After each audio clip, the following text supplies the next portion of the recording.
ونستغفره ونعوذ بالله من شرور أنفسنا وسيئات أعمالنا من يهده الله فلا مضل له ومن يضلل فلا هادي له وأشهد أن لا إله إلا الله وحده لا شريك له وأشهد أن محمدا عبده ورسوله أما بعد رب اشرح لي صدري ويسر لي أمري واحلل عقدة من لساني يفقهوا قولي.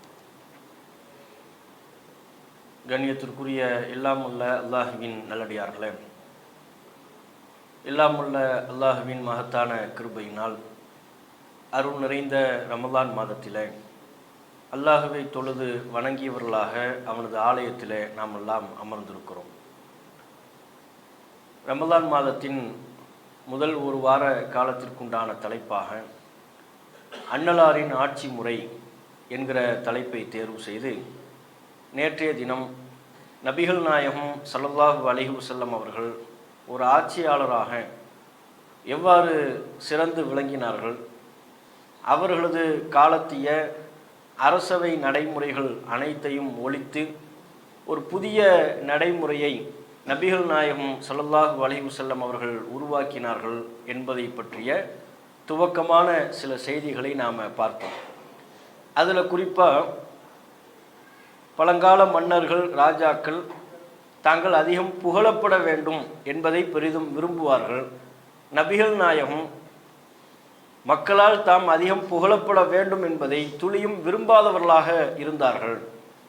இன்றைய காலகட்டத்தில் உள்ள ஆட்சியாளர்கள் கூட புகழ்ச்சிக்கு அடிமையாக இருக்கக்கூடிய சூழலில் நபிகள் நாயகம் ஸல்லல்லாஹு அலைஹி வஸல்லம் அவர்களின் ஆட்சி முறையில் புகழ்ச்சிக்கு துளியும் இடம் இல்லை என்பதை சந்தேகத்திற்கு இடமில்லாத வகையில் தெளிவுபடுத்தினாங்க. பல்வேறு நேரங்களில், சமயங்களில் தன்னை சுற்றிலும் ஒரு புனித பிம்பத்தை கட்டமைக்க முற்பட்ட பொழுது அல்லாஹ்வின் தூதர் ஏகத்துவ கொள்கையின் மூலம் அந்த புனித பிம்பத்தை தகர்த்து எறிந்தார்கள், உடைத்து நொறுக்கினார்கள். அதில் பல சம்பவங்கள் இருக்கிறது. உதாரணமாக இன்னும் ஒரு சம்பவத்தை நாம் பார்க்கலாம். நபிகள் நாயகம் ஸல்லல்லாஹு அலைஹி வஸல்லம் அவர்களுடைய மகன் இப்ராஹிம், ரசூலுல்லாஹ்வுக்கு இப்ராஹிம் என்கிற பேரில் ஒரு ஆண் குழந்தை உண்டு. இப்ராஹிம் நபியினுடைய நினைவாகத்தான் அந்த குழந்தைக்கு இப்ராஹிம் அப்படின்னு பேர் வச்சாங்க. ரொம்ப ஆசையோடு பெரிதும் நேசத்தோடு அந்த பெயரை நபிகள் நாயகம் சூட்டினார்கள். சின்ன வயசிலேயே இப்ராஹிம் என்கிற அந்த ஆண் பிள்ளை இறந்து விட்டது. அந்த நேரத்தில் சூரிய கிரகணமும் ஏற்பட்டு விட்டது. ரசூலுல்லாஹ்வுடைய வீட்டில் ஒரு இறப்பு, ரசூலுல்லாஹ்வுடைய ஆண்மகன் இறப்பு, அப்படியான ஒரு சந்தர்ப்பத்தில் சூரிய கிரகணம் ஏற்பட்டிருக்கிறது. மக்கள் இந்த இரண்டையும் பொருத்தி பார்க்குறாங்க. கரெக்டாக ரசூலுல்லாஹ்வுடைய வீட்டில் ஒரு இறப்பு, ஒரு துக்கம், அல்லாஹ்வின் தூதருடைய மகன் இறந்த நாளில் சூரிய கிரகணம் ஏற்பட்டிருக்கிறது என்றால் சூரியன் நபிகள் நாயகத்தின் வீட்டில் ஏற்பட்ட துன்பத்திற்காகத்தான் துக்கம் அனுஷ்டிக்கிறது இப்படின்னு பேச ஆரம்பிச்சிட்டாங்க. இந்த பேச்சு ரசூலுல்லாஹ்வுடைய காதுக்கு வருகிறது. ரசூலுல்லாஹ் ஆல்ரெடி எவ்வளோ பெரிய ஒரு துன்பத்தில் இருப்பாங்க. ஆசையாக பிறந்த ஒரு ஆண்மகன் இறந்த துன்பத்தில் இருந்த பொழுது இந்த பேச்சு வேற ரசூலுல்லாஹ்வுடைய காதுக்கு வருகிறது. உடனே மக்களை அழைக்கிறாங்க. மகனை இழந்த துன்பத்தில், துக்கத்தில் இருக்கிறாங்க. அதையெல்லாம் பொருட்படுத்தாமல் அதையும் தாண்டி மக்களை அழைத்து நபிகள் நாயகம் சொன்னாங்க, என்ன பேசிக்கொண்டிருக்கிறீர்கள்? என்னுடைய வீட்டில் ஒரு இறப்பு ஏற்பட்டதற்காக வேண்டி சூரியன் துக்கம் அனுஷ்டிக்குதா? அப்படியான ஒரு தேவை அவசியம் உண்டா? நீங்க சூரியனை பற்றி, சந்திரனை பற்றி என்னதான் புரிந்து வைத்திருக்கிறீர்கள்?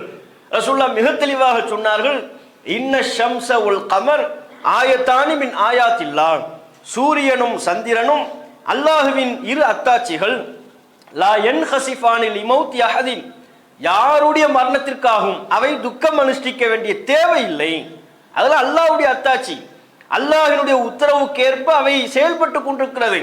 கிரகணம் ஏற்பட்ட அல்லாஹ்ட்ட பிரார்த்தனை செய்யுங்க, பள்ளிவாசலை நோக்கி விரைந்து வாருங்கள், அல்லாஹ்வை புகழுங்கள், தொழுகையில் ஈடுபடுங்கள். இதுதான் நீங்கள் செய்ய வேண்டுமே ஒழிய அது இன்னாருடைய துக்கத்திற்காகத்தான், இன்னாருடைய வீட்டில் ஏற்பட்ட இழப்பை ஒரு துக்கமாக வெளிப்படுத்துகிறது, அப்படியெல்லாம் நீங்கள் கற்பனை செய்து கொள்ளக்கூடாது, அப்படி நீங்கள் புரிந்து கொள்ளக்கூடாது. என் வீட்டில் ஏற்பட்ட இறப்பிற்கும் இதற்கும் எந்த சம்பந்தமும் இல்லை.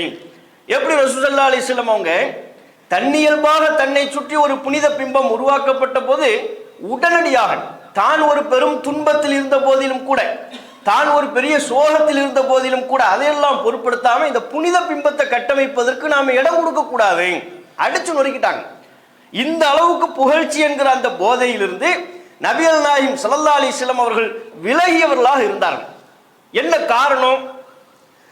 இந்த புனித பிம்பம் ஏற்பட்டு விட்டது என்று ஆகிவிட்டால் மக்களை எல்லாம் அற்பமா நினைக்கக்கூடிய ஒரு போக்கு வந்துவிடும்.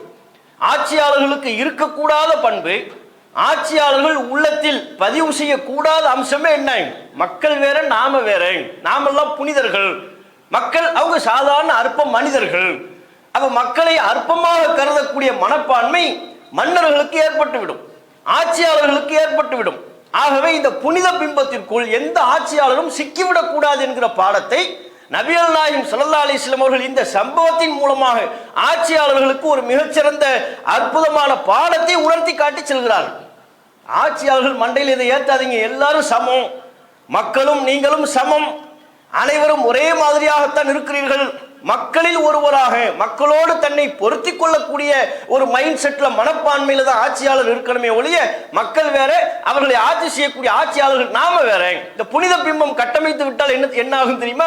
ஒய்யாரத்தில் உட்கார்ந்து இருப்பாங்க மக்கள், சாமானிய மக்கள் நம்ம எல்லாம் மேலே இருந்து கீழே பார்ப்பார்கள். அவங்க மேலே இருந்து கீழே பார்க்கக்கூடிய மனநிலைக்கு சென்று விட்டால் நம்மை அற்பமாக நடத்துவார்கள்.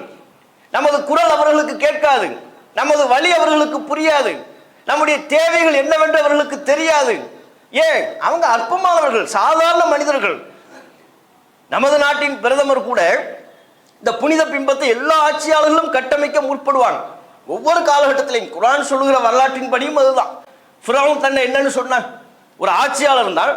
ஆனா குர்ஆன் என்ன சொல்கிறது? அவன் ஆட்சியாளன் என்பதை தாண்டி தனக்கு ஒரு, நான் சொல்றதை நீங்க கேட்கணும். அப்போ அவன் சொல்வதை மக்கள் எல்லோரும் கேட்க வேண்டும் என்றால் அதுக்கு என்ன பிம்பத்தை உருவாக்கணும்? அன ரப்புக்குமுல் அலா, நீங்கள் வணங்குகிற தெய்வங்கள்ல நான் உயர்ந்த தெய்வம், நான் தான் உங்களுடைய ரப்பு. அந்த பிம்பத்தை கட்டமைத்தான். அப்படி கட்டமைத்தால்தான் தான் சொல்லக்கூடிய சட்டங்கள் எதுவாக இருந்தாலும் எதிர்த்து எந்த குரலும் எழுப்பப்படாம எல்லோரும் மக்கள் கட்டுப்படுவார்கள். தான் எவ்வளவு அநியாயம் பண்ணாலும் அக்கிரமம் பண்ணாலும் அவர் சாதாரண ஆள, புனிதர்பாவரு, கடவுள் ரேஞ்சிக்கு உள்ளவரு, கடவுளை விட மிஞ்சியவர். இப்படியான ஒரு மனப்பான்மையில ஆட்சியாளர் செய்யக்கூடிய அராஜகங்கள் எல்லாம் சகித்துக் கொள்ளப்படும் மக்களால. அந்த நிலை வந்துவிடக் கூடாது. ஃபிரௌன் சொன்னான்ல, இது எல்லா காலகட்டங்களிலையும் ஆட்சியாளர்கள் அப்படியான ஒரு சூழ்நிலையை உருவாக்குவாங்க. கடவுள் என்று சொல்லாவிட்டாலும் நீங்க வேற நான் வேற, இந்த சிந்தனையை மக்கள் மத்தியில உருவாக்குவார்கள். நமது நாட்டின் பிரதமர் கூட சமீபத்தில் ஒரு செய்தியை சொல்றாரு. என்ன? பத்திரிகையில வெளியான செய்தி. அவர் சொல்கிறார், அவங்க தாயினுடைய இறப்பிற்கு பிறகு அவர் சொல்லுகிறார், என் தாய் உயிருடன் இருந்தவரை அவர் மூலமே பூமிக்கு வந்தேன் என்று நினைத்தேன். என்னுடைய தாய் இறந்ததற்கு பிறகு நான் சிந்தித்தேன். அவருடைய ஸ்டேட்மெண்ட், தாய் இறந்ததற்கு பிறகு நான் சிந்தித்தேன், பயாலஜிக்கலாக பிறந்திருக்க வாய்ப்பே இல்லை. தாய் தந்தை மூலமா வர்றதுதான் பயாலஜிக்கல். ஒரு ஆணு ஒரு பெண்ணு சேர்ந்து அவங்க கருவுற்று, அந்த பெண் கருவுற்று 9-10 மாசம் சுமந்து வர்றது இருக்குல்ல, இது பயாலஜிக்கல். நமது நாட்டின் பிரதமர் சொல்றாரு, என் தாய் இருந்த வரையிலையும் அதை பத்தி நான் பெருசா யோசிக்கல, என் தாய் இறந்ததற்கு பிறகு நான் யோசித்தேன், நான் பயாலஜிக்கலா வந்திருப்பதற்கு வாய்ப்பே இல்லை. அப்ப பயாலஜிக்கலா வரலன்னா எப்படி வந்தார்கள்? நான் ஏதோ ஒரு விஷயத்தை என் மூலம் நிகழ்த்தியே ஆக வேண்டும் என்பதற்காக பரமாத்மா என்னை அனுப்பி உள்ளார். முடிஞ்சு போச்சா? ஏதோ ஒரு விஷயத்தை நிகழ்த்த வேண்டும் என்பதற்காக என்ன அனுப்புனது யாரு? கடவுள் தான் என்ன அனுப்பி இருக்கிறாரு. கடவுளின் அவதாரம், நான் மனித பிறவி அல்ல, பரமாத்மா என்னை அனுப்பி இருக்கிறாரு, அவருடைய மற்றும் ஒரு அவதாரம். இந்த கருத்தை மக்கள் மத்தியில் சொல்றாரு. எதுக்காக வேண்டிய? ஏதோ ஒரு காரியத்தை என் மூலம் நிகழ்த்த. அது என்ன காரியம் இன்னைக்கு வரை நமக்கு ரிசல்ட் தெரியல. 500,000 செல்லாதுங்கிறதுக்கா, அதை செல்லாம ஆக்க வைக்கிறதுக்கா, அல்லது ஜிஎஸ்டியை ஏத்துறதுக்கா, எதுக்கு நமக்கு தெரியல. அவர் சொல்றார். அப்ப இந்த கூட்டினுடைய, இந்த ஸ்டேட்மெண்டினுடைய இது நம்ம கற்பனையா சொல்லல, பத்திரிகையில ஊடகங்கள்ல வந்த செய்தியின் அடிப்படையில் நாம சொல்றோம். அப்ப இந்த ஸ்டேட்மெண்டின் படி அவர் என்ன நிறுவ பார்க்கிறாரு? நான் உங்களை மாதிரி உள்ள ஆள் இல்லை, நான் ஒரு மனித பிறவி அல்ல, நான் உங்கள வேறுபட்டவன், நான் ஒரு புனிதன், நான் கடவுளின் அவதாரம், கடவுளால் தேர்வு செய்து அனுப்பப்பட்ட நபர். பார்த்தீங்களா? இப்படி வரும்போது என்னவாகும்னா மக்களை அற்பமாக பார்க்கக்கூடிய நிலை வரும், மக்களின் வழி புரியாது. நபிகள் நாயகம் ஸல்லல்லாஹு அலைஹி வஸல்லம் அவர்கள் எந்த ஒரு கட்டத்திலையும் தன்னை மனிதன் என்கிற நிலையிலிருந்து உயர்த்தல். அல்லாஹ்விடமிருந்து எனக்கு செய்தி வருகிறது, கட்டளை வருகிறது, அந்த கட்டளை உங்களுக்கு சொல்வதற்கு, அந்த கட்டளையில நானும் நீங்களும் அடக்கம் அப்படின்னு சொன்னாங்க. உங்களை போன்று நானும் ஒரு சாதாரண மனிதன் தான் என்று சொன்னார்கள். புனிதன் என்று நபிகள் நாயகம் ஸல்லல்லாஹு அலைஹி வஸல்லம் அவர்கள் ஒருபோதும் தன்னை டிக்ளேர் பண்ணவே இல்லை. நான் புனிதன் கிடையாது, எனக்கு எந்த சக்தியும் இல்லை, எனக்கு எந்த விதமான ஆற்றலும் இல்லை, நான் அல்லாஹ்வினுடைய தூதர், அல்லாஹ்வால் தேர்வு செய்யப்பட்ட தூதர், அல்லாஹ்விடமிருந்து எனக்கு வழிகாட்டல் வருகிறது, அந்த வழிகாட்டலை நான் உங்களுக்கு சொல்கிறேன், அந்த வழிகாட்டலின்படி நீங்களும் நடந்து கொள்ள வேண்டும், அதே வழிகாட்டுதலின்படி தான் நானும் நடந்து கொள்ள வேண்டும் என்று நபிகள் நாயகம் ஸல்லல்லாஹு அலைஹி வஸல்லம் அவங்க சொன்னாங்க. அதிகாரத்தில் உச்சத்தில் இருந்த போதிலும் கூட இந்த சமநிலைப்படுத்தும் போது நானும் நீங்க எல்லாருமே ஒன்று, உங்களை மாதிரி நானும் ஒரு மனுஷன் சொல்லும் போது என்னவாகும்னா, மக்களோட தொடர்பில் இருப்பாங்க. ஆட்சியாளர்கள் மக்களோடு தொடர்பில் இருப்பார்கள், மக்களின் வழியை புரிந்து கொள்ளக்கூடியவர்களாக இருப்பார்கள், மக்களின் பிரச்சனைகளை கவனிக்கக்கூடியவர்களாக இருப்பார்கள். ரசூலுல்லாஹ் அப்படிதான் இருந்தாங்க. எந்த ஒரு கட்டத்திலையும் சாமானிய மக்களின் தொடர்பை விட்டும் தன்னை துண்டித்துக் கொள்ளக்கூடியவர்களாக நபிகள் நாயகம் ஸல்லல்லாஹு அலைஹி வஸல்லம் அவர்கள் இருந்ததில்லை. இன்றைக்கு இருக்கக்கூடிய ஆட்சியாளர்கள் எத்தனை விதமான பாதுகாப்பு வலயத்துக்குள் இருக்கிறார்கள். சாமானிய மக்கள்லாம் அவங்கள போய் சந்திக்க முடியுமா? இன்றைக்கு இருக்கக்கூடிய ஆட்சியாளர்களை பார்க்கணும்னு சொன்னால் ஒரு கவுன்சிலரை பார்க்கணும், ஒரு எம்பியை எம்எல்ஏவை பார்க்கணும், முதல்வரை பிரதமரை பார்க்கணும்னு சொன்னால் அவ்வளோ எதுக்கு ஒரு கலெக்டரை பார்க்கணும் என்றால் கூட அப்பாயின்மெண்ட் வாங்குறதுக்கே அலையோ என்று அலைய வேண்டும். அவரை சந்திப்பதற்காக அப்பாயின்மெண்ட் வாங்கணும்னா சாமானிய மக்களை சொல்கிறோம். பிரபலங்களை பற்றி பேசவில்லை, பல்வேறு சமூக பிரதிநிதிகளை சந்திப்பதை பற்றி பேசவில்லை. ஒரு சாமானியன், ஒரு கடைநிலையில் இருக்கக்கூடிய ஒரு சாமானிய தொண்டன் அல்லது ஒரு சாமானிய குடிமகன் தன்னை நிர்வகிக்கிற ஆட்சியாளரை போய் சந்திக்க வேண்டும் என்று சொன்னால் அப்பாயின்மெண்ட் வாங்குறதுக்கு அலையணும், சிரமப்படணும், பார்த்து அவ்வளவு எளிதாக பேசிவிட முடியாது. இதுதான் இன்றைய ஆட்சியாளர்களின் நிலை. நபிகள் நாயகம் ஸல்லல்லாஹு அலைஹி வஸல்லம் அவர்கள் எப்படிப்பட்ட ஆட்சியாளராக இருந்தாங்க? மக்களை விட்டு தன்னை துண்டித்துக் கொள்ளாம ரசூலுல்லாஹ்வை சந்திப்பதற்கு அப்பாயின்மெண்டே தேவையில்லை, எப்பனாலும் நபிகள் நாயகத்தை சந்திக்கலாம். இப்படி ஒரு ஆட்சியாளர் உண்டா? எப்போது வேண்டுமானாலும் யார் வேண்டுமானாலும் தன்னுடைய சொந்த பிரச்சனையாக இருந்தாலும் பொது பிரச்சனையாக இருந்தாலும் நபிகள் நாயகத்தை எளிதில் சந்தித்து விட முடியும். அப்படி ஒரு சிறந்த நல்லாட்சியை நபிகள் நாயகம் ஸல்லல்லாஹு அலைஹி வஸல்லம் அவர்கள் வழங்கினார். அதற்கு பாருங்க, இப்னு மாஜாவில் 4177வது செய்தியாக பதிவு செய்யப்பட்டிருக்கு. சஹாபாக்கள் சொல்றாங்க, ரசூலுல்லாஹ் எந்த அளவுக்கு மக்களை எளிதில் அணுகக்கூடிய ஒரு ஆட்சி தலைவராக இருந்தார்கள் என்றால், மதீனாவின் நகரில் சுற்றக்கூடிய ஒரு அடிமை பெண்மணி, இன் கானத்தில் அமத்து மின் இமாஇ அஹ்லில் மதீனா ல தஅഖுது பியதி ரசூலில்லாஹி ஸல்லல்லாஹு அலைஹி வஸல்லம் ஃபதன்தலிகு பிஹி ஹைது ஷாஅத். மதீனாவின் நகரத்தில் சுற்றி வருகிற ஒரு அடிமை பெண்மணி நபிகள் நாயகத்தின் கரம் பிடித்து தான் விரும்பிய பகுதிக்கு செல்ல வேண்டும் என்று நினைத்தாலும் அது சாத்தியப்படும். அந்த அளவுக்கு ரசூலுல்லாஹ்வுடைய ஆட்சி இருந்தது என்று சஹாபாக்கள் சொல்றாங்க. மதீனாவில் உள்ள ஒரு அடிமை பெண்மணி, அடிமை பெண்மணி என்று அவர்கள் ஏன் குறிப்பிட வேண்டும்? அன்றைய காலகட்டத்தில் மதிப்பில்லாமல் இருக்கக்கூடியவர்களாகத்தான் அடிமை பெண்கள் இருந்தாங்க. அடிமை ஆண்கள், அடிமை பெண்கள்லாம் இருந்தாங்கல்ல. கொஞ்சம் கொஞ்சமாக தான் ரசூலுல்லாஹ் அந்த அடிமை வர்க்கம் என்பதை ஒழித்தார்கள். அப்ப அந்த அடிமை வர்க்கம் முழுவதுமாக ஒழிக்கப்படுவதற்கு முன்பு மதீனாவில் உள்ள ஒரு அடிமை பெண்மணி நினைத்தால் கூட ரசூலுல்லாஹ்வை போய் சந்திக்க முடியும். அந்த சந்திக்க முடியும் என்பதைத்தான் அவங்க உவமையாக சொல்கிறார்கள். எப்படி? ரசூலுல்லாஹ்வுடைய கையை பிடிச்சி மதீனாவே சுத்தலாம். அவை எங்கெங்கெல்லாம் போக வேண்டும் என்று விரும்புகிறார்களோ தான் விரும்பிய பகுதிக்கு நபிகள் நாயகத்தை அழைத்து செல்ல முடியும், நபிகள் நாயகத்தோடு சுற்ற முடியும். அந்த அளவுக்கு ஒரு பாதுகாப்பு இருந்தது. அந்த அளவிற்கு நபிகள் நாயகத்தை யாரும் சாமானிய மக்களில் உள்ள அடித்தட்டு நிலையில் இருக்கக்கூடியவர்களும் நபிகள் நாயகத்தை தொடர்பு கொள்ள முடியும். அடிமையே, ஒரு அடிமை பெண்ணே ரசூலுல்லாஹ்வை தொடர்பு கொள்ள முடியும்னா ஏனைய மக்கள் தொடர்பு கொள்ள முடியாம போகுமா? அந்த அளவுக்கு மக்களோடு நபிகள் நாயகம் ஸல்லல்லாஹு அலைஹி வஸல்லம் அவங்க தொடர்புல இருந்தாங்க. இன்னைக்கு எந்த ஆட்சியாளர் அப்படி தொடர்பு கொள்ள முடியும்? எவ்வளவு படைகள், பிளாக் கேட்ஸ்ன்னு சொல்லுவாங்க, பூனைப்படை யானைப்படை மட்டும்தான் இல்லை, பூனைப்படை யானைப்படை அந்த படை இந்த படைன்னு ஏகபோகமா ஆயுதம் ஏந்து நிற்பாங்க. அவங்கள தாண்டி ஒரு சாமானியன் ஆட்சியாளரை போய் சந்திச்சிட முடியுமா? போனாத்தான் இவர்கள் விட்டு விடுவார்களா? சுற்றி வளைத்து விடுவார்கள். அந்த அளவுக்கு இன்றைக்கு இருக்கக்கூடிய நிலை இருக்கிறது. நீங்க மற்றும் ஒரு செய்தியை பாருங்க, ரசூலுல்லாஹ் எவ்வளவு இலகுவா இருந்திருக்கிறாங்க. ஒரு ஆட்சியாளர் எவ்வளவு இலகுவா மக்களோட பழகி இருக்கிறாங்க பாருங்க. புகாரில 1283வது செய்தி. நபிகள் நாயகம் ஸல்லல்லாஹு அலைஹி வஸல்லம் அவங்க பள்ளிவாசலை விட்டு சற்று தொலைவில் நடந்து போய்கிட்டு இருக்கிறாங்க. ஒரு அம்மா, ஒரு பெண்மணி கபூரில் உட்கார்ந்து அழுதுகிட்டு இருக்கிறாங்க. யாருடைய கபூர்? யாரோ ஒரு குடும்ப நபர் மரணித்திருப்பார்கள் போலும். அந்த கபூரில் உட்கார்ந்து அழுதுகிட்டு இருக்கிறாங்க. அப்போ ரசூல்லா நடந்து போகும்போது அந்த அம்மா அழுகிறத பார்த்து அங்கு சற்றே நின்று கொண்டு அந்த பெண்மணியிடம் நபிகள் நாயகம் சொன்னார்கள், இத்தகில்லாஹ வஸ்பிரி, அல்லாஹ்வை அஞ்சுக்கொள், பொறுமையாயிரு. நபிகள் நாயகம் ஸல்லல்லாஹு அலைஹி வஸல்லம் அவர்கள் எல்லா இடத்திலையும் இறையச்சத்தை முன்னிறுத்துவார்கள். இறையச்சத்தை முன்னிறுத்தி அவர்களுக்கு சொல்ல வேண்டிய அறிவுரையை சொல்வார்கள். துன்பத்தில் இருக்கிறாங்கன்னு தெரியுது, அழுகிறத பார்க்குறாங்க, அல்லாஹுடைய அச்சத்தை முன்னிறுத்தி சொல்லிவிட்டு இத்தகில்லாஹ, அல்லாஹ்வை பயப்படுமா, இஸ்பிரி, பொறுமையாயிரு என்று நபிகள் நாயகம் அறிவுரை சொன்னார்கள். அந்த அம்மா அழுதுகிட்டு இருக்கிறாங்க, பின்னால் யார் நிற்கிறாங்கன்னு தெரியல. ரசூலுல்லாஹ் என்று அந்த அம்மா அறியவில்லை. இலைக்க அண்ணி, அந்த அம்மா சொல்றாங்க, உங்க வேலையை பார்த்துட்டு போங்க. யார? ரசூலுல்லாஹை பார்த்து. இலைக்க அண்ணி, உங்கள் வேலையை பார்த்து விட்டு போங்கள், என்னை விட்டு தூரமாகுங்கள். ஃபஇன்னக லம் துஸப் பி முஸீபத்தி, என்ன பொறுமையா இருக்கிறீங்க, எனக்கு ஏற்பட்ட துன்பம் உங்களுக்கு வந்தா தெரியும். இப்படி நம்ம சாமானிய மக்கள் பேசுவோம்ல, சரிப்பா பொறுமையா இருப்பான்னு சொன்னா, எனக்கு வந்தது உனக்கு வந்தா தெரியும் பார். இவர் எதை எடுத்தாலும் அப்படி சொல்வார். திடீர்னு வயிறு வலிங்குவார், சரிங்க வயிறு வலி தானங்க, பொறுமையா இருங்கன்னா, எப்பா தலைவலியை கூட தாங்கிடலாம், வயிற்று வலியை தாங்க முடியுமா?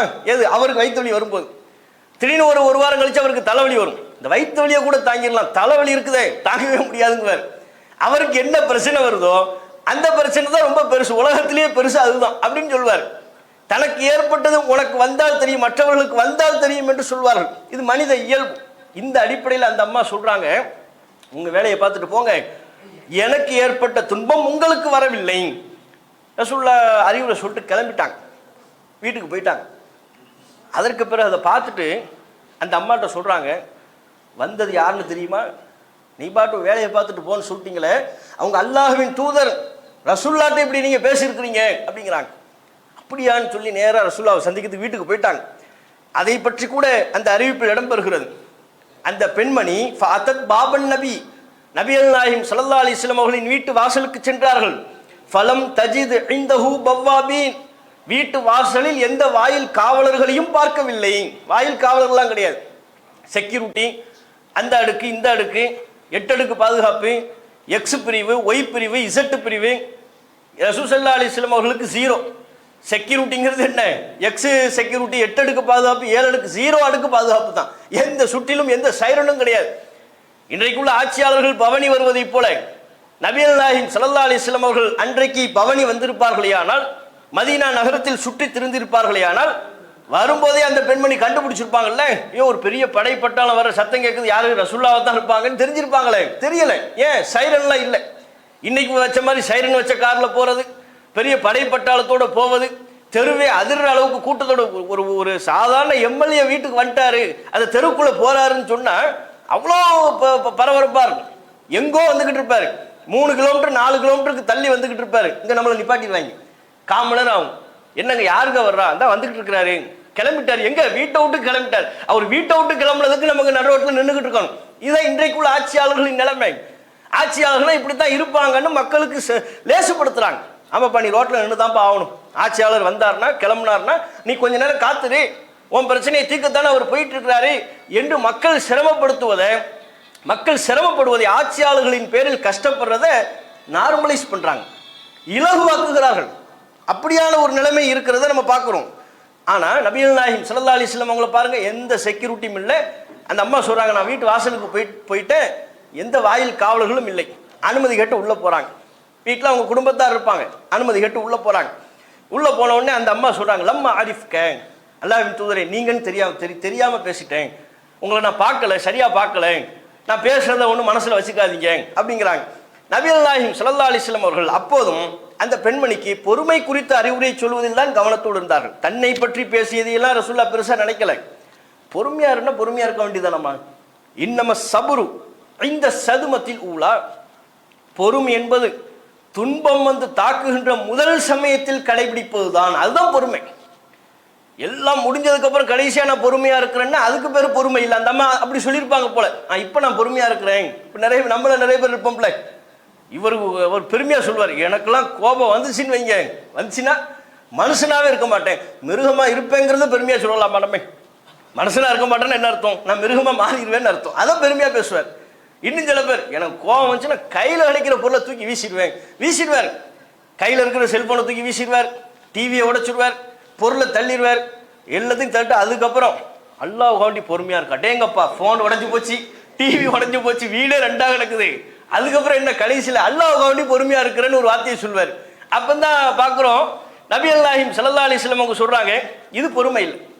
கோபம் வரும்போது என்னென்ன செய்யணுமோ என்னென்ன வார்த்தையை பேசணுமோ எல்லாத்தையும் பேசிட்டு திட்டுறதெல்லாம் திட்டிவிட்டு அல்லாஹ் வாடி நான் பொறுமையா இருக்கணும், அதுக்கு பேர் பொறுமையா?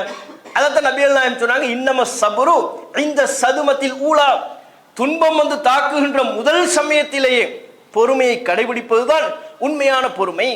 அதை உங்க வாழ்க்கையில நீங்க கடைபிடிங்க என்று அந்த அம்மாவுக்கு நபிகள் நாயகம் அறிவுரை சொன்னார்கள் என்கிற செய்தியை புகாரில 1283வது இலக்கத்துல பதிவானதை நம்ம பார்க்கிறோம். இப்ப இதுல தெரிந்து கொள்ள வேண்டியது, ரசூலுல்லாஹ்வுக்குன்னு வீட்டுல வாயில் காவலர்கள் இல்லை, சுற்றி பாதுகாப்பு இல்லை, செக்யூரிட்டி கிடையாது, சைரன் வச்ச கார் இல்லை, ஒட்டகத்திலேயே அது ஏன் வச்சாங்களே, ஒட்டகத்துக்கு முன்னால ஒரு 3 ஒட்டகம் பின்னால ஒரு 2 ஒட்டகம் அப்படி இருந்துச்சா? கிடையாது. பல நேரங்களில் ரசூலுல்லாஹ் கழுதையில போவாங்களாம். நம்மள அப்படி போவோமா? அன்றைய காலகட்டத்திலேயே கழுதை என்பது அற்பமான ஒரு வாகனமாகத்தான் பார்க்கப்பட்டது. குதிரை தான் உயர்ந்தது, ஒட்டகம் அதை விட கொஞ்சம் காஸ்ட்லி, சிகப்பு நிற ஒட்டகம் இன்னும் கொஞ்சம் கூடுதல் காஸ்ட்லி. இப்போ இன்னைக்கு ரேஞ்ச் ரோவர் அந்த அது இதுன்னு பல வகை கார்கள் சொல்றாங்கல்ல, 8 கோடி 10 கோடி கார்ல அந்த வசதி இருக்கிறது இந்த வசதி இருக்கிறது. அது மாதிரி அன்றைக்குள்ள காலகட்டத்தில் ரொம்ப மட்டமான எல்லாரும் பயன்படுத்துகிற சாதாரண வாகனம் கழுதை. இன்னைக்கு சைக்கிள் எப்படி, அது மாதிரி ரசூலுல்லாஹ் எதில் போவாங்களாம் பல நேரங்களில், எர்கபுல் ஹிமார், கழுதையில் ரசூல் ஸல்லல்லாஹு அலைஹி வஸல்லம் அவர்கள் பயணித்துக் கொண்டிருப்பார்கள். அதை பற்றி நம்ம மக்கள் என்ன நினைப்பாங்க, நம்மளை எப்படி பார்ப்பாங்க, நம்மளை மட்டமாக நினைப்பாங்களே, அந்த பேச்சுக்கே இடம் இல்லை. இன்னைக்கு யாராவது ஒரு ஆட்சியாளர் சைக்கிளில் போனால் நீங்கள் என்ன நினைப்பீங்க? மூளை குழம்பிருச்சு போல இருக்கு. ஏன் நேற்று வரையிலும் காரில் போயிட்டு இருந்தாரு, இன்னைக்கு என்ன சைக்கிளில் போயிட்டு இருக்கிறாரு, சொல்லுவோமா இல்லையா? அப்போ சைக்கிளில் போகிறது, நம்மளே இப்போ சைக்கிளில் போவோமா? இவ்வளோ நேரம் புல்லட் பைக்கில் போயிட்டு இருப்பார், மாப்பிள்ளைக்கு திடீர்னு ஒரு சைக்கிளை கொடுத்து இதில் போய் கடைக்கு போயிட்டு வாங்க, நான் சைக்கிளில் போகிறதா அங்குவார். ஏன் வானத்திலேருந்து குதிச்சு வந்த ஒரு மாதிரி. நான் எப்பேற்பட்ட ஊரில் என்ன ஒரு கெத்தை மெயின்டைன் பண்ணிக்கிட்டு இருக்கிறோம், இதுவரையிலும் இந்த தெருவில் நான் எப்படி சுற்றி இருக்கிறேன், நான் சைக்கிளில் போவேன்னா நம்மளே அப்படி நினைக்கிறோம். சாதாரண ஒரு நபராக இருக்கிற சாமானிய நாமே சைக்கிள் போவதை மட்டமாக நினைக்கும் பொழுது, அந்த காலகட்டத்தில் சைக்கிள் அளவிற்கு மட்டமாக பார்க்கப்பட்ட ஒரு வாகனம் தான் கழுதை. நபிகள் நாயகம் ஸல்லல்லாஹு அலைஹி வஸல்லம் அவர்கள் அல்லாஹ்வின் தூதராகவும் இருந்தார்கள், ஒரு மிகப்பெரிய நிலப்பரப்பிற்கு அந்த சாம்ராஜ்யத்திற்கு அதிபதியாகவும் இருந்தார்கள், மன்னராக முடிசூடி இருந்தார்கள். அப்படி மன்னராக இருந்த பொழுதே எதை பற்றியும் கவனிக்காம ஸ்டேட்டஸ் அது இது இதெல்லாம் பார்க்கல, கழுதையில் போவாங்க. சர்வ சாதாரணமாக கழுதையில் போவாங்க, மக்கள் பார்ப்பாங்க. கழுதையில் போகும்போது பார்த்து கொண்டு இடையில நின்று பார்த்து பேசுவாங்க. அந்த அளவிற்கு நபிகள் நாயகம் ஸல்லல்லாஹு அலைஹி வஸல்லம் அவர்கள் மக்கள் தொடர்பு இருந்தது என்பதை நம்ம பார்க்கிறோம். புகாரில் 63வது செய்தி, வெளியில் உள்ள மக்கள், வெளியூர் வாசிகள் பள்ளிவாசலுக்கு வந்தால், பள்ளிவாசலில் ரசூலுல்லாஹ் ஒரு ஓரமாக சஹாபாக்கள்லாம் இருப்பாங்க, ஓரமாக சோத்தில் சாஞ்சிக்கிட்டு இருப்பாங்க. வந்து கேட்பாங்க, உங்களில் முகமது யார், ஐயுக்கும் முகமது, உங்களில் முகமது யார் என்று கேட்பார்கள். கேட்கும்போது சஹாபாக்கள் சொல்லுவாங்க, இந்த வெள்ளையா இருக்கிறார் பாருங்க, இவர் தான் முகமது. அப்படியா, இந்த நான் சில கேள்விகள் கேட்கணும், அதுக்கு தான் வந்தேன்னு சொல்லி வருவாங்களாம். புகாரில் வருகிறது 63வது செய்தி. அப்போ எந்த அளவிற்கு நபிகள் நாயகம் எவ்வளோ இலகுவா மக்கள், குடிமக்கள் வந்து ரசூலுல்லாவை ஆக்சஸ் பண்ணுறாங்க. பள்ளிவாசலுக்கு வந்தால் ரசூலுல்லாவை பார்த்துக்கலாம், அதுக்குன்னு அப்பாயின்மெண்ட் கேட்கணும், மெயில் அனுப்பணும், மின்னஞ்சல் அனுப்பணும், அனுமதி கேட்கணும், 10 நாள் பொறுக்கணும். பள்ளிவாசலுக்கு வந்தால் ரசூலுல்லாவை பார்த்துட்டு போயிட்டே இருக்கணும், உங்களுக்கு என்ன தேவையோ கேட்கலாம்.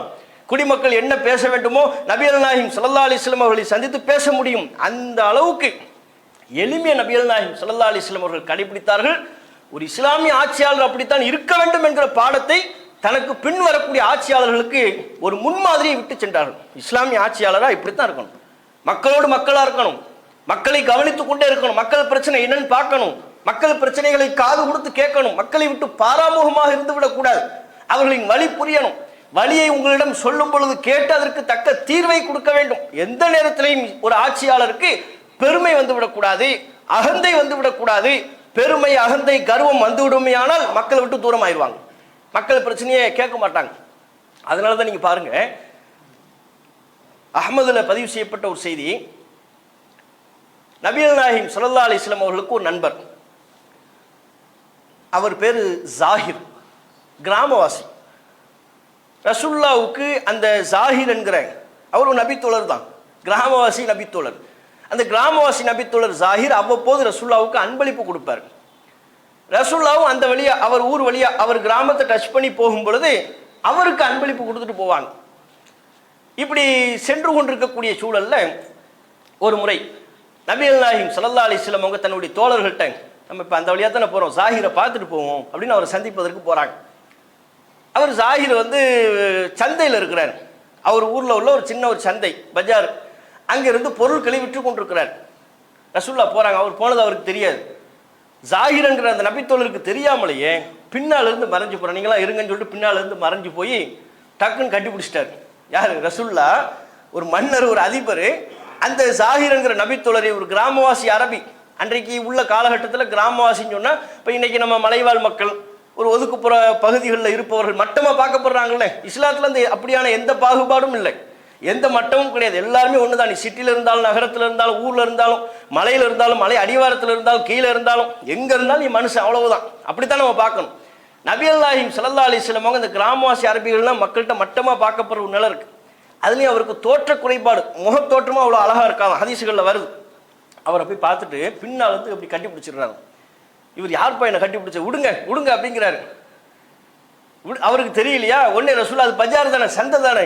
திடீர்னு சத்தம் கொடுக்குறாங்க, மையஸ்தரி ஹாதல் அப்து, இந்த அடிமையை உங்களில் விலைக்கு வாங்க போவர் உண்டா அப்படிங்கிறாங்க. ரசூல்லா விளையாடுறாங்க நகைச்சுவையா. அவருக்கு அவ்வளவு, ஆஹா அடிமையா, யாராவது நம்மளை விற்க பார்க்கறது, என்னை விடுங்க அப்படிங்கிறாரு. திரும்பி பார்த்தா ரசூல்லா, ஓ நீங்க தானே அல்லாஹ்வின் தூதரே, கொஞ்ச நேரத்தில் என்ன விற்க பார்த்தீங்களே, அப்போ நான் ரொம்ப மட்டமாக இருக்கிறேன்னா என்ன போய் நீங்கள் விற்க பார்த்தீங்களா, என்ன யாராவது காசு கொடுத்து வாங்குவானா அப்படிங்கிறார். என்னை காசு கொடுத்து வாங்குவார்களா? நான் மட்டமானவன் அல்லாஹ்வின் தூதரே அப்படின்னார். நான் மட்டமானவன், மக்களின் பார்வையில் நான் மட்டமானவன், விலை போகாதவன்.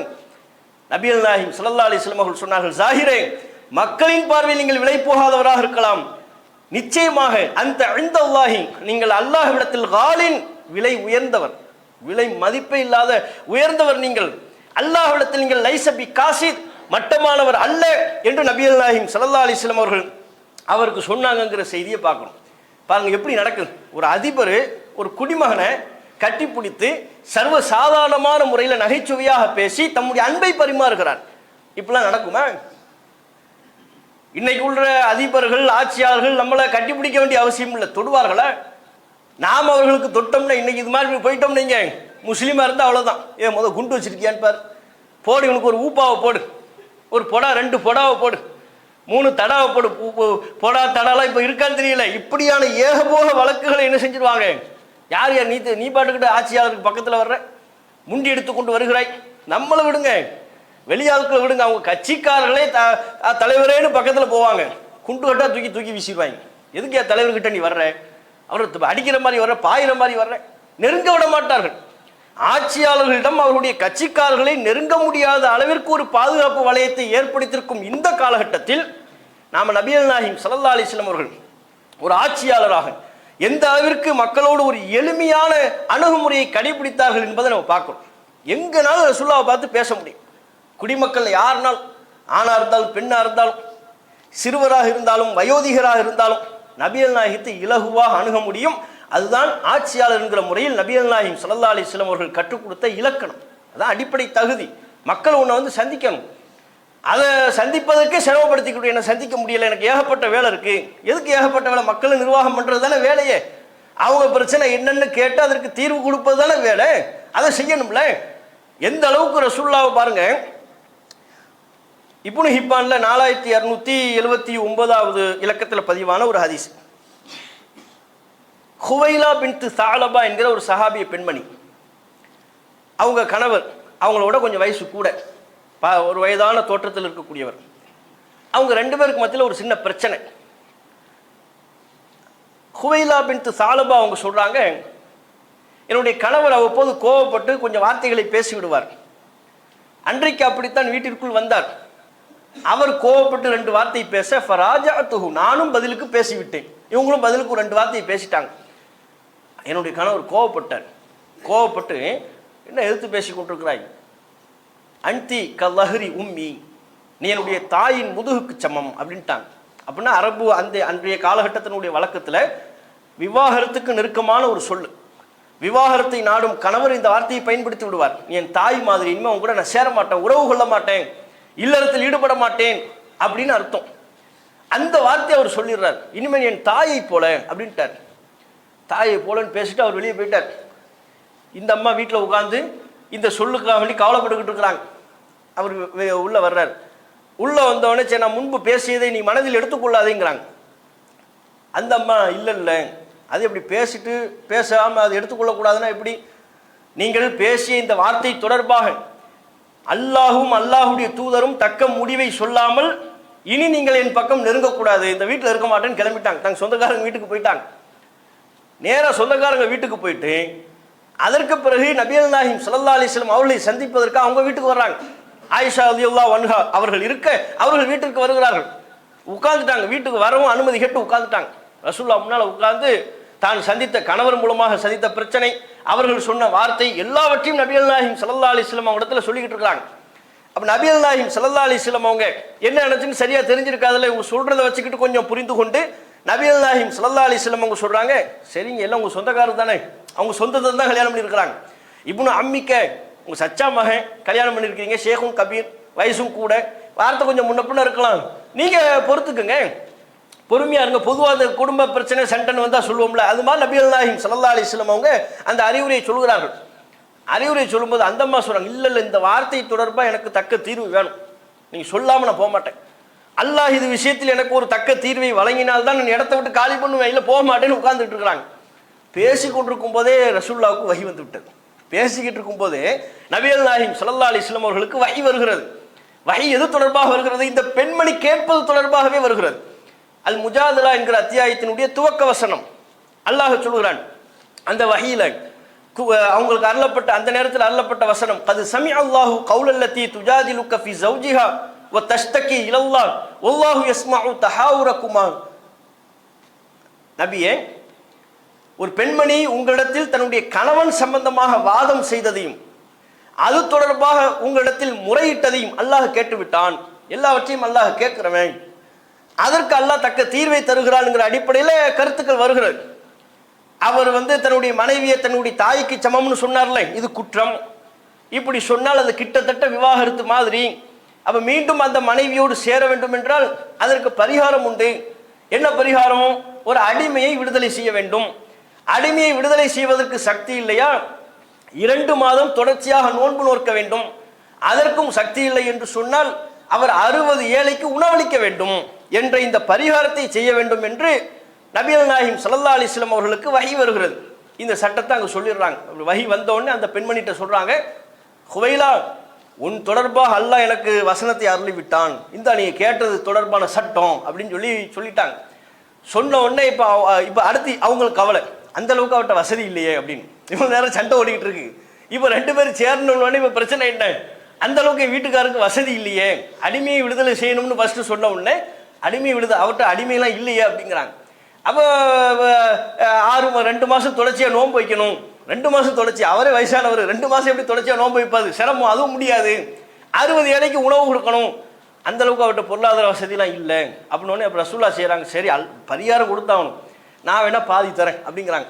பாதி அளவுக்கு பேரிச்சம்பழம், ஒரு சுமார் ஒரு 30 பேருக்கு சாப்பாடு கொடுக்குற மாதிரி பேரிச்சம்பழம் நான் தர்றேன் அப்படின்ன உடனே அந்த மீதி பேரிச்சம்பழம் நான் ஏதாவது ஒரு வகையில் ஏற்பாடு பண்ணுறேன், நல்லது அப்படியே பண்ணு, இப்போ பேசுனப்பா இதை நல்ல அசந்தி, நல்ல விதமாக பேசினாய், இதே மாதிரி உங்கள் வீட்டுக்கார்ட்டை நல்ல முறையில் நடந்து கொள், ஆனால் அப்படியே செய்கிறேன் என்று சொல்லி சென்றார்கள் என்கிற செய்தியை இப்னு ஹிப்பான்ல பதிவு செய்யப்பட்ட செய்தியாக பார்க்குறோம். இப்போ இதில் நபிகள் நாயகம் ஸல்லல்லாஹு அலைஹி வஸல்லம் அவங்க யாரு? ஒரு ஆட்சியாளர். தன்னுடைய குடும்ப பிரச்சனையை நபிகள் நாயகம் ஸல்லல்லாஹு அலைஹி வஸல்லம் அவர்களை நினைத்த நேரத்தில் சந்தித்து சொல்ல முடிகிறது, வீட்டுக்கே சொல்ல முடிகிறது. நபிகள் நாயகம் ஸல்லல்லாஹு அலைஹி வஸல்லம் அவங்க வீட்டுக்கு பக்கத்தில் உட்கார்ந்து அவங்க குடும்பத்தார்கள் சுற்றிலும் இருக்க தம்முடைய பிரச்சனையை கொட்ட முடிகிறது. ஆயிஷா ரலியல்லாஹு அன்ஹா அவங்க சொல்றாங்க, அவங்க பேச நான் கேட்டுக்கிட்டு இருந்தேன், அவங்க பேசுனது என் காதுக்கே சரியா விழல, அல்லாஹ் அதை கேட்டு தக்க தீர்வை கொடுத்து விட்டான்ங்கிறாங்க. என் காதுக்கே அவங்க பேசுனது கவனிக்கிற, பாதி விளங்குது பாதி விளங்கல. அல்லாஹ் அவற்றை கூர்மையாக கவனித்து அந்த பெண் எது விஷயத்தில் முறையீடு செய்தார்களோ அது குறித்த தக்க தீர்வை வழங்கி விட்டான் என்று ஆயிஷா ரலியல்லாஹு அன்ஹா அவர்கள் சொல்லக்கூடிய செய்தியையும் இப்னு ஹிப்பான்ல பதிவு செய்யப்பட்டிருப்பதை பார்க்கிறோம். அப்ப பாருங்க, ஒரு பெண்மணி தன்னுடைய குடும்பத்தில் நடைபெறக்கூடிய பிரச்சனைகளை கூட ஒரு ஆட்சியாளர் என்கிற முறையில் அவர்கள் தீர்வை தருவார்கள் என்கிற முறையில் நபிகள் நாயகம் ஸல்லல்லாஹு அலைஹி வஸல்லம் அவர்களை சந்தித்து தெளிவு பெற முடிகிறது. இன்னைக்கு இப்ப ஆட்சியாளர்கள் அப்படி இருக்கிறாங்களா? ஒரு கலெக்டரை சந்திச்சு மனு கொடுக்க முடியுதா மக்களால? கலெக்டரை சந்திக்கிறதுக்கு அவ்வளவு அலைய வேண்டியதாக இருக்கிறது. அப்படியே மீறி அவர்கள் மனுக்கள் கொடுத்தாலும் பல நேரங்களில் கண்டுகொள்ளப்பட்டாலும் இன்னும் சில நேரங்களில் என்னவாகி விடுகிறது, மனுக்கள்லாம் அப்படியே பெண்டிங்கில் இருக்கும், தூங்கிட்டு இருக்கும். மனு இவர் கொடுத்துருப்பார், பாட்டிமா மனு கொடுப்பாங்க, எனக்கு கவர்மெண்ட்லேருந்து வரக்கூடிய பணம் வரல, அந்த பாட்டிமாவுக்கு இவங்க சொல்லக்கூடிய தீர்வு என்ன? லேப்டாப்பை எடுங்க, செல்ஃபோனை எடுங்க, உங்களுக்கு ஒரு ஓடிபி வரும். ஓடிபினா என்ன அந்த அம்மாவுக்கு தெரியாது, லேப்டாப் எப்படி ஆன் பண்ணணும்னு தெரியாது. எது அந்த பாட்டிமாவுக்கு எதெல்லாம் என்னது ஓடிபி அப்படின்னா என்னம்மா அப்படின்னு கேட்பாங்க. அவங்களுக்கு இவ்வளோ பரிகாரம். ஒரு மனு கொடுத்து அந்த எனக்கு வந்து வரக்கூடிய உதவி பணம் வரவில்லை, அது வரவில்லை, இது வரவில்லை, நான் ஒரு இருப்பிடம் கேட்டேன், என்னுடைய பிள்ளைக்கு வாழ்வாதாரத்துக்கு உதவி கேட்டேன்னு சொல்லி ஏதாவது ஒன்று சொல்லுவாங்க அரசிடத்தில், ஆட்சியாளர்கிட்ட, கலெக்டர்கிட்ட. அதுக்கு தீர்வு சொல்வார்கள், அதை செய்ய முடியாது. இப்படி அலைய வைக்கக்கூடிய நிலையை பார்க்குறோம். சமீபத்தில் கூட பார்க்குறோம், மக்கள் கொடுத்த மனுக்கள்லாம் மலையில் குப்பையில் கிடக்குது. மக்கள் கொடுக்குற மனுக்கள் குப்பையில் கிடக்கக்கூடிய காட்சிகள் எல்லாம் எல்லா மாநிலங்கள்லையும் அவ்வப்போது நிகழக்கூடிய அவலங்களாக இருப்பதை பார்க்குறோம். இன்னும் பல நேரங்கள் என்ன, பழைய பேப்பர் கடையில் கிடக்குது, டீ கடையில் பஜ்ஜி மனு, மக்கள் கொடுத்த மனு பஜ்ஜியில் வருது. அப்போ எந்த அளவிற்கு மக்களினுடைய மனுக்கள் பிரச்சனைகள் ஆட்சியாளர்களால் அலட்சியப்படுத்தப்படுதுங்கிறத பார்க்கணும். அப்படியே மீறி செய்தாலும் எந்த அடிப்படையில் செய்கிறாங்க? ஒரு ஃபோட்டோவுக்கு போஸ்ட் கொடுக்குறது, மனு கொடுப்பாங்க, மனு கொடுக்கும்போது சிரிங்கம்மா அப்படின்னு அந்த அம்மாவை சொல்லுவாங்க. ஃபோட்டோ கொடுக்கும்போது, மனு கொடுக்கும்போது அந்த அம்மா எப்படி சிரிக்கும்? அதுவே எனக்கு தனக்குரிய ஒரு தேவையை நிறைவேற்ற வேண்டும் என்று மனு கொடுக்கிறார்கள். அந்த நேரத்தில் ஃபோட்டோவுக்கு போஸ்ட் கொடுப்பதை தான் கவனத்தில் கொள்கிறார்களே ஒழிய அவர்களுடைய தேவைகள் பூர்த்தி செய்ய வேண்டும் என்பதை ஆட்சியாளர்கள் பலர் கவனத்தில் கொள்வதில்லை. இதுவெல்லாம் இன்றைய ஆட்சியின் அவலங்கள் என்பதை பார்க்கணும். இந்த அவலம்லாம் ரசூலுல்லாஹ்வுடைய காலத்தில் இல்லை. ரசூலுல்லாஹ்வுடைய இன்னும் பார்க்குறோம், முஸ்லீமில் 6189வது செய்தி. ரசூலுல்லாஹ்வுடைய காலத்தில் மதீனாவில் ஒரு அம்மா, அவங்களுக்கு புத்தி சுவாதனம் கொஞ்சம் வயது முதுமையின் காரணத்தினால புத்தி சுவாதீனம் குறைவாக இருக்கிறது. சஹாபாக்களோட ரசூலுல்லாஹ் ஒரு வேலைக்கு போயிட்டு இருக்கும்போது திடீர்னு அந்த அம்மா ரசூலுல்லாஹ்வை நிப்பாட்டுறாங்க. நிப்பாட்டி, இன்னலி ஹாஜத்தன், ஒரு விஷயம் அவங்க கிட்ட பேசணும். யார்? அவங்க கொஞ்சம் புத்தி சுவாதனம் குறைவாக இருக்குது, வயது முதுமையின் காரணத்தினால. அந்த அம்மா சொல்கிறாங்க, ஒரு விஷயம் அவங்க கிட்ட பேசணும். ரசூலுல்லாஹ் சஹாபாக்கள் ஒரு வேலையாக போயிட்டு இருக்கிறாங்க. அப்படியா, என்னம்மா சொல்லுங்கள். யார்கிட்ட? அவங்ககிட்ட. என்னன்னு சொல்லுங்கள். சில நேரம் செலவழித்து அந்த அம்மா சொல்வதை நபிகள் நாயகம் ஸல்லல்லாஹு அலைஹி வஸல்லம் அவர்கள் கேட்டுக்கொண்டிருந்தார்கள். கேட்டுக்கொண்டிருந்தது மட்டும் இல்லாமல் ரசூலுல்லாஹ் சொல்கிறாங்க, இது மாதிரி எப்போ பேசணுன்னாலும் சொல்லுங்கள், எங்கே பேசணுன்னாலும் சொல்லுங்கள், பேசுவோம். எப்படி பாருங்க, யார்கிட்ட? நம்மளாம் ஒரு இந்த மாதிரி புத்தி சுவாதனம் குறைவாக உள்ள ஆட்கள் ஏதாவது சொன்னோம்னா இவருக்கு என்ன, அதை கேட்டுக்கிட்டு இருப்போமா? நம்ம ஆட்சியாளர்கள் கேட்பாங்களே, நம்மளே கேட்க மாட்டோம், ஆட்சியாளர்கள் எப்படி கேட்பாங்க? நபிகள் நாயகம் ஸல்லல்லாஹு அலைஹி வஸல்லம் அதை கூட கேட்குறாங்க. கேட்குறதுடைய நோக்கம் என்ன? ஏதோ மனசுக்குள்ளே இருக்குது, ஏதோ கொட்டணும்னு நினைக்கிறாங்க, கொட்டுங்க, சொல்லுங்க, சொல்லிட்டீங்களா, இது மாதிரி பேசணும்னா சொல்லுங்க, எங்கனாலும் பேசிக்குவோம் அப்படிங்கிறாங்க.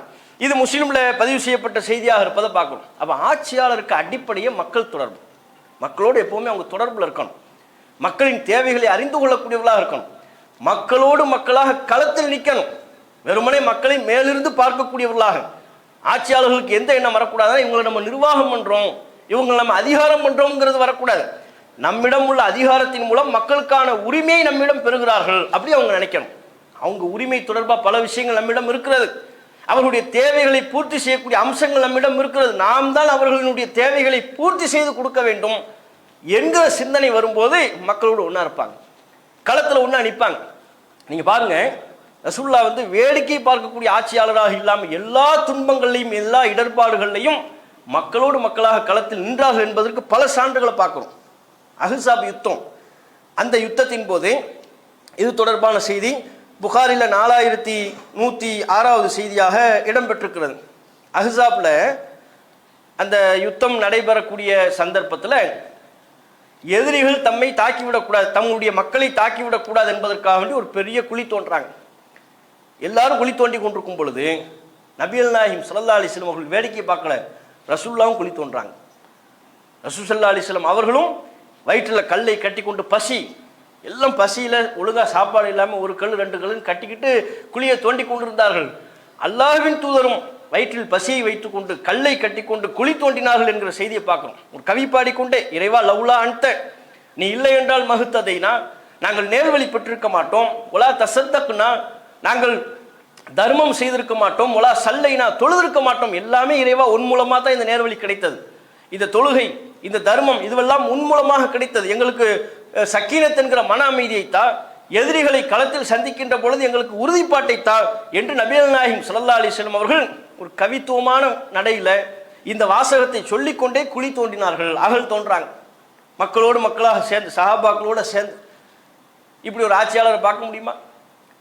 இந்த ஆட்சியாளர்கள்லாம் இதை தூக்கிட்டு ஒரு திடீர்னு பார்த்தா தூய்மை இந்தியான்னு வருவாங்க, கடலை தூய்மைப்படுத்த போகிறோம், குப்பை எடுக்க போகிறோம்னு வந்து ஒரு 2 ஸ்டில்லு, அவ்வளோதான், முடிஞ்சு போச்சு. ஃபோட்டோவுக்கு போஸ் கொடுத்துட்டு அதுக்கப்புறம் கிளம்பிடுவாங்க. அந்த நேரத்தில் கூட்டுற குப்பை கூட குப்பையில் தான் இருக்கும். அது அங்கேருந்து எடுத்து பீச்சு ஓரத்தில் போட்டு அதை என்ன செய்கிறது, எடுத்துகிட்டு போகிற, மறுபடியும் கூட்டுவதை போல் ஒரு பாவனை செய்வது, இதுதான் நடந்துக்கிட்டு இருக்கு. மக்களோடு மக்களாக களத்தில் இருக்கிறார்கள் என்று சொன்னால் எந்த நேரத்தில் அவர்கள் இருக்கிற மக்கள் ஒரு ஷோ பண்ணுவதற்காக, ஒரு ஃபோட்டோவுக்கு போஸ் கொடுப்பதற்காக, மக்களுக்கு காண்பிப்பதற்காக வேண்டி செய்வார்களே ஒழிய கடமை உணர்வோடு, உள்ளார்ந்த உணர்வோடு மக்களோடு மக்களாக களத்தில் நிற்பாங்களா? இன்னைக்குள்ள ஆட்சியாளர்கள் அப்படி இருக்கிறார்களா? இன்னும் நம்ம பார்க்குறோம், ரசூல் ஸல்லல்லாஹு அலைஹி வஸல்லம் அவங்க அந்த அஹ்ஸாப் நிகழ்வுலேயே இன்னும் ஒரு சம்பவம் நடக்குது. இன்னா யௌமல் ஹந்தகி நஹ்ஃபிரு, ஹந்தக்காண்டி நாங்கள் குழி தோண்டி கொண்டிருந்தோம். தோண்டிகிட்டு இருக்கும்போது திடீர்னு பார்த்தா ஒரு பெரிய பாறை, அதை எங்களால் உடைக்க முடியலை. ரசூல்லாட்ட போய் சொன்னோம், அல்லாஹ்வின் தூதரே ஒரு பெரிய பாறை தடையாக இருக்குது. அப்படியா, நான் வந்து பார்க்குறேன்னு வந்து அனநாசிலும் நான் இறங்குறேன் அப்படின்னு ரசூல்லா அந்த உளியை பிடித்து விட்டார்கள். பிடித்து ஓங்கி ஒரே அடி, மணல் துகளாக மாறிவிட்டது. சஹாபாக்கள்ல பலரால் அந்த பாறையை உடைக்க முடியல. ரசூல்லா அந்த நான் இறங்க அனநாசிலும் நான் இறங்குறேன் அப்படின்னு சொல்லிட்டு உளியை பிடிக்கிறாங்க. ஒரு அடி, ஒற்றை அடியில் அந்த பாறை சிதறி விட்டது, மணல் துகள்களாக மாறிவிட்டது என்று சஹாபாக்கள் சொல்றாங்க. அப்படி சொல்லி கொண்டிருக்கும் பொழுது அப்போ தான் ரசூலுல்லாஹ்வுடைய வயிற்ற பார்க்குறாங்க, ஃபுல்லாக கல்ல கட்டுப்பட்டிருக்கு. இந்த ஜாபீர் அவங்க பார்க்குறாங்க, நாங்கள் 3 நாளாக சாப்பிடல, 3 நாளாக சாப்பிடுவதற்கு சரியாக உணவு இல்லாமல் இந்த குழியை தோண்டி கொண்டிருந்தோம். ரசூலுல்லாஹ்வுடைய இந்த நிலையை பார்த்த உடனே அவருக்கு கண்ணெலாம் கலங்குது. ரசூலுல்லாஹ் அல்லாஹ்வின் தூதர், ஒரு ஆட்சியாளர், அல்லாஹ்வின் தூதர் நம்ம எப்படி வச்சிருக்கிறோம், ஒழுங்காக சாப்பிட்றதுக்கு சாப்பாடு இல்லாமல் வச்சிருக்கிறோமே, எனக்கு கண்ணு கலங்கி விட்டது. உடனே ரசூலுல்லாஹ்ட்ட அவங்க அனுமதி கேட்குறாங்க, ஜாபீர் அவர்கள், அல்லாஹ்வின் தூதரே இதன்லி இலல் பைத்தி, நான் வீடு வரை செல்வதற்கு எனக்கு அனுமதி தாங்க அப்படின்னு சொல்லி அனுமதி கேட்குறாங்க. சரி போயிட்டு வாங்கங்கிறாங்க. வீட்டுக்கு போகிறாங்க. போய் மனைவிட்ட சொல்கிறாங்க நடந்த சம்பவத்தை. தன்னுடைய மனைவிடத்தில் ஜாபீர் அவர்கள் குறிப்பிடுகிறார்கள். இந்த மாதிரி குழி தோண்டிக்கிட்டு இருந்தோம், இப்படி சம்பவம் ஆகிப்போச்சு. ரசூலுல்லாஹ்வுடைய வயிற்றில் பார்க்குற கல்லை கட்டிக்கிட்டு எவ்வளோ கஷ்டப்பட்டாங்க தெரியுமா, கடும் பசியாக இருக்கிறாங்க. 3 நாளாக நாங்களே சாப்பிடல, நபியும் சாப்பிடல, என்ன செய்யறதுனே தெரியல. இப்போ நம்ம வீட்டில் ஏதாவது இருக்கா, சாப்பிட்றதுக்கு ரசூலுல்லாஹ்வை அழைத்து சாப்பாடு கொடுப்பதற்கு எதுவும் இருக்கிறதா அப்படின்னு கேட்குறாங்க. ஆமாம் இருக்குது, ஒரு ஆடு இருக்குது, கொஞ்சம் கோதுமை இருக்குது, நான் ஆட்டை அறுக்கிறேன், நீ கோதுமையை ரெடி பண்ணுங்க, இப்போ ரசூலுல்லாஹ்வை கூப்பிட்டு ஏதாவது நம்ம விருந்து வச்சிருவோம் அப்படின்னு சொல்லிட்டு இங்கே வேலை ஆடை அறுத்துட்டார், கோதுமையை அரைக்க சொல்லிட்டார். நான் போய் நபியை அழைச்சிட்டு வரேன்னு போகிறார். ஜாபீர் அவர்கள் ரசூலுல்லாஹ்வை அழைப்பதற்காண்டி வர்றாங்க. கூட்டம் பெரிய கூட்டம் இருக்குது. பெரிய கூட்டம் இருக்கும்போது இப்போ ரசூலுல்லாஹ்வை மட்டும் கூப்பிட்டு போகணும். காதில் போய் ரகசியமாக சொல்கிறார், மெதுவாக, அல்லாஹ்வின் தூதரே வீட்டில் கொஞ்சம் சாப்பாடு இருக்குது, நீங்களும் ஒரு ஆளோ 2 ஆளோ கூப்பிட்டுக்கிட்டு போகலாம், வரீங்களா, வாங்க போய் சாப்பிட்டு வந்துடுவோம் அப்படிங்கிறாங்க. ரசூலுல்லாஹ் கேட்குறாங்க, எவ்வளோ என்ன வச்சுருக்கிறீங்க, சாப்பிட்றதுக்கு என்ன இருக்குது? இல்லை ஒரு ஆடு கொஞ்சம் கோதுமை. அது அப்படியா, யா அஹ்லல் ஹந்தக் அப்படின்ட்டாங்க ரசூலுல்லாஹ். ஹந்தக் வாசிகளே எல்லாம் வாங்க, நமக்காக வேண்டி ஜாபீர் உணவு உங்களுக்காகங்கிறார், உங்களுக்காக வேண்டி ஜாபீர் உணவு தயார் செய்து வைத்திருக்கிறார், எல்லாம் கிளம்புங்கட்டாங்க. இவருக்கு பகிர்ந்துருச்சு, ஏன்னா இது மொத்த கும்பலை கூப்பிடுறாங்களே. இவங்க வீட்டுக்கு போகிறதுக்கு முன்னாலே இவர் போகிறார், பின்னால் பெரிய படை வருது. அவங்க மனைவி ஆல்ரெடி சொல்லிட்டு தான் அனுப்பி வச்சாங்க. போய் பார்த்து பக்குவமாக பேசி ரசூலுல்லாஹ் மட்டும் கூட்டுவாங்க, எல்லாரையும் கூட்டு வந்துடாதீங்க, என்ன இப்படியே சொல்கிறாங்க, என்ன கேவலப்படுத்திடாதீங்க, வீட்டில் அவ்வளோ ஒன்றும் பெருசாக இல்லை அப்படிங்கிறாங்க. இவர் ரகசியமாக சொன்னாலும் ரசூலுல்லாஹ் அப்படி சொல்லிட்டாங்களா. அவங்க மனைவி பார்க்குறாங்க, ஆஹா பெரிய மாநாடு வருது, பெரிய ஒரு கூட்டமே வருது. இவங்க உள்ளே வரும் பொழுதே யார், ஜாபீர் அவர்கள் உள்ளே வரும்போது என்ன ஆச்சு, என்ன நடந்துச்சு, சொன்னீங்களா இல்லையா அப்படிங்கிறாங்க. நம்ம சொல்லவே, நம்ம பேசிக்கிட்டோமே, அதை சொன்னீங்களா, சொன்னேன், ரசூலுல்லாஹ் அப்படி சொல்லிட்டாங்க. அப்போ அனுப்பி வைப்பதற்கு முன்பே ஜாபீர் அவர்களை வீட்டிற்கு அனுப்பி வைப்பதற்கு முன்பே நபிகள் நாயகம் சொன்னாங்க, எல்லாம் அடுப்பில் தானே இருக்குது, அடுப்பில் வந்து எதையுமே இறக்காதீங்க, நான் வர்ற வரையிலையும் அடுப்பில் உள்ளது அடுப்பிலேயே இருக்கட்டும் அப்படின்னு சொல்லிட்டு வந்தாங்க. நேராக அடுப்பை வந்து பார்த்தாங்க, ஹந்தக் வாசிகள்லாம் இல்லை உள்ளே வந்துட்டாங்க. அடுப்பில் வந்து பார்க்குறாங்க, எல்லாம் இருக்குது. அங்கே ஒரு பரக்கத்துக்கு வேண்டி துவா செஞ்சாங்க. அல்லாஹ் ஒரு அற்புதத்தை நிகழ்த்தினான். ரொட்டி கறி, கோதுமையில் செஞ்ச ரொட்டி, அந்த ஆட்டுக்கறி இருக்கா, ரசூலுல்லாவே பரிமாறுறாங்க உட்காந்து. எல்லாம் ரொட்டியை எடுத்து அதில் கொஞ்சம் கறி கொடுங்க, 10 பேரை உள்ளே விடுங்க. 10 பேராக ரவுண்டு நடக்குது, 10 பேராக பந்தி நடக்குது. இதை கொடுங்க, இதை கொடுங்க, இதை கொடுங்க, கொடுத்துக்கிட்டே இருக்கிறாங்க. எல்லாம் சாப்பிட்டாச்சு, ரசூலுல்லாவும் சாப்பிட்டு முடிச்சாச்சு. கிட்டத்தட்ட 1000 பேர், அந்த அளவுக்கு ஒரு பெரிய கூட்டம் அதில் சாப்பிட்றாங்க. பெரிய நபித்தோழர்கள், அதிகமான எண்ணிக்கையில் உள்ள நபித்தோழர்கள் அதில் சாப்பிட்றாங்க. சாப்பிட்டு முடிச்சு பார்த்தா இன்னும் கொஞ்சம் இருக்குங்க, கறியும் இருக்கு, கோதுமையும் இருக்கு, ரொட்டியும் இருக்கிறது.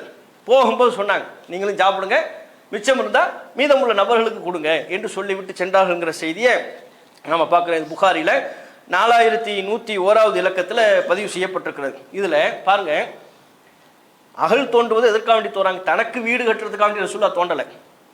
யாருக்காக? மக்களை காப்பதற்காக. எதிரிகள் மக்களை தாக்க வருகிறார்கள், அதிலிருந்து மக்களை பாதுகாக்க வேண்டும். அப்போ ஒரு வியூகத்தோடு மதிநுட்பத்தோடு செயல்பட வேண்டும். எதிரிகள் நம்மை தாக்காமல் இருக்க வேண்டும் என்றால் ஒரு பெரிய அகலை தோண்டிவிட்டால் அதற்கு அப்பால் எதிரிகளை தடுத்து நிறுத்தி விடலாம். இந்த பணியை தொண்டர்களை மாத்திரம் செய்ய சொல்லிவிட்டு தான் ஒதுங்கி விடவில்லை, தானும் களத்தில் நிற்கிறார்கள். இதுதான் ஒரு ஆட்சியாளர். மக்களுக்கு ஒரு துன்பம் வரும் பொழுது, ஒரு இடர் வரும் பொழுது, ஒரு பாதிப்பு வரும் பொழுது ஒரு ஆட்சியாளர் எங்கே நிற்கிறார், எங்கே இருக்கிறார் என்பதை நம்ம கவனிக்கணும். மக்களுக்கெல்லாம், நாட்டு மக்களுக்கு துன்பம் வரும்போது டாடா பாய் போய் அவர் வெளிநாடு சுத்த போயிடக்கூடாது, களத்தில் நிற்கணும், மக்களோடு மக்களாக இருக்கணும், மக்களுடைய அச்சத்தை போக்கணும். நான் உங்களோடு இருக்கிறேன், உங்களுக்கு முடியாத நான் செய்வேன் என்று துணிவை கொடுக்கணும். பாருங்க, அந்த மக்கள் நபித்தோழர்கள் அகழ் தோண்டும் போது ஒரு பாறையை உடைக்க முடியல, நான் உடைக்கிறேன், நான் களத்தில் இறங்குறேன், உடைத்தார்கள் அல்லவா? அதுதான் தலைவர், அதுதான் ஆட்சி தலைவர். குடிமக்களின் பாதுகாப்பில் அக்கறை கொண்டு செயல்படக்கூடியவர்கள் தான் உண்மையான ஆட்சி தலைவராக இருப்பாங்க. அவரை சாப்பிட கூப்பிட்டாங்கல்ல, தான் மட்டும் கமுக்கமா போயிட்டு வந்திருக்கலாம்ல, அப்படியாப்ப நல்லது, 3 நாளா பசியா இருக்குது, இவங்க கீழே இட்டு போறாங்க, நமக்கிட்ட வா, நம்ம 2 போய் சாப்பிட்டு வருவோம் சொல்லலாம்ல. யாகுலர் கந்தக்கிட்டாங்க, எல்லாரும் வாங்க சாப்பிட்டா எல்லாரும் சாப்பிடுவோம், என்ன கிடைக்குது அதை அனைவரும் பங்கிட்டுக் கொள்வோம்.